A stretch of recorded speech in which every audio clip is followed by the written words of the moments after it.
আজ তৈরি করব গরমে প্রশান্তি দিতে মন প্রাণ ঠান্ডা করা ম্যাঙ্গো মিল্ক পুডিং। আসসালামু আলাইকুম, আমন্ত্রণ জানাচ্ছি যে ইন কুকিং চ্যানেলে আজকের এপিসোডটি দেখার জন্য। আশা করছি কাছে দূরে সবাই অনেক বেশি ভালো আছেন। মাত্র 2 থেকে 3টি উপকরণ দিয়ে এত মজাদার একটা রেসিপি তৈরি করে নেওয়া যায়, ছোট থেকে বড় সবাই অনেক বেশি পছন্দ করবে। তো রেসিপিটি ভালো লাগলে অবশ্যই চ্যানেলটাকে সাবস্ক্রাইব করে সাথে থাকতে পারেন।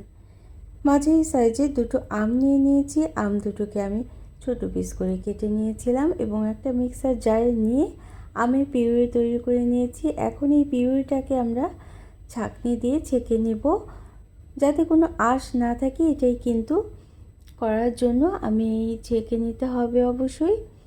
ছেঁকে নেওয়ার পর এর সাথে আমরা আরও 1 কাপ পরিমাণ পানি মিশাবো, অর্থাৎ মোট 2 কাপ আমের পিউরি তৈরি করে নিতে হবে আজকের এই রেসিপিটার জন্য। ম্যাঙ্গো মিল্ক পুডিং খেতে যেমন মজাদার, দেখতেও কিন্তু দারুণ লোভনীয়। এখানে 1 চা চামচ পরিমাণ আগার আগার পাউডার দিয়ে দিলাম। এই আগার আগার পাউডারটা কোনো তরলকেই ঘন করতে সাহায্য করে, আর এটা কিন্তু অবশ্যই ঠান্ডা পানিতেই গুলে নিতে হবে।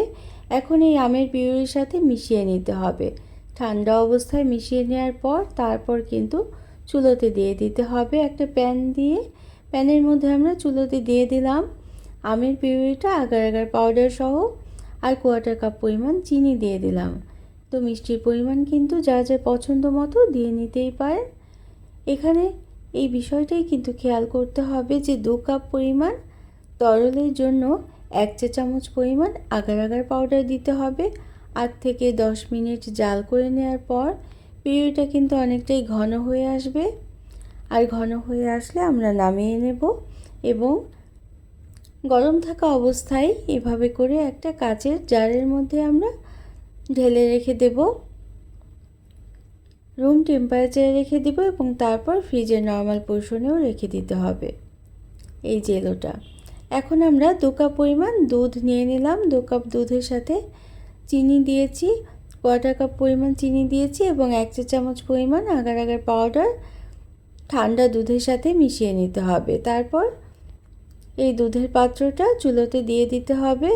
তো চিনি আমি দিয়েছিলাম 1/4 কাপ পরিমাণ, আর এখানে কাস্টার্ড পাউডার দিয়ে দেব 1 টেবিল চামচ। এটা কিন্তু অপশনাল, এটা নাও দিতে পারেন, তবে সুন্দর একটা রং আসার জন্য এবং টেস্টি হওয়ার জন্য কিন্তু আমি এই কাস্টার্ড পাউডারটাও দিয়ে দিলাম। তো এখন চুলোতে দিয়ে আমরা জাল করতে হবে।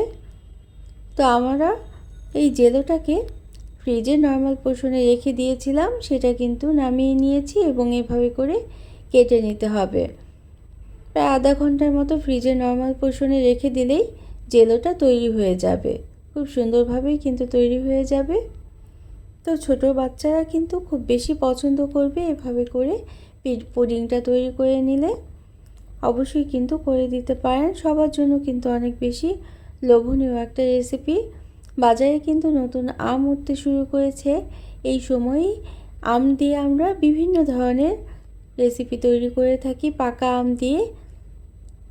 তো অবশ্যই কিন্তু একদিন পাকা আমের পুডিংটা তৈরি করে নিতে পারেন। তো এভাবে যে বাটিতে আমরা পুডিংটা সেট করব সেটাও কিন্তু রেডি করে রাখলাম। এখানে কালো কিশমিশ দিয়ে দিলাম এবং বাদাম কুচি দিয়েছি, এটা কিন্তু অপশনাল, নাও দিতে পারেন। তারপর আমাদের জেলোর টুকরোগুলোকে এভাবে করে ছড়িয়ে দিতে হবে। ততক্ষণে কিন্তু আমাদের দুধটা চুলোতে জাল হওয়া শুরু হয়ে গিয়েছে, সেটা আমরা দেখে নেব। তো দুধটা আমরা 10 মিনিট জাল করে নিয়েছি। জাল করে নেওয়ার পর ফুটিয়ে নেওয়ার পর যখন ফুটে উঠবে তখনই কিন্তু নামিয়ে নিতে হবে। তো রেসিপিটি ভালো লাগলে অবশ্যই কিন্তু একটা লাইক দিয়ে দিতে পারেন, প্রয়োজনে কমেন্ট করতে পারেন আর শেয়ার করতে পারেন ফ্রেন্ডস অ্যান্ড ফ্যামিলির সাথে। আর যারা প্রথম ভিজিট করছেন তারা চাইলে চ্যানেলটিকে সাবস্ক্রাইব করে বেল বাটনটা প্রেস করে রাখবে, তাহলে নোটিফিকেশন পেয়ে পরবর্তী রেসিপিগুলো দেখে নিতে পারবেন। তো আমি 1/4 চা চামচের মতো ভ্যানিলা এসেন্স দিয়ে দিলাম। ম্যাঙ্গো এসেন্সটাও কিন্তু দিয়ে দিতে পারেন, আমার ঘরে ছিল এটাই দিলাম আমি। এখন ফুটে ওঠার পর প্রায় 10 মিনিট সময় লেগেছে। 2 কাপ দুধ চিনি এবং আগার আগার পাউডার সহ দুধটা জাল করে নেওয়ার জন্য।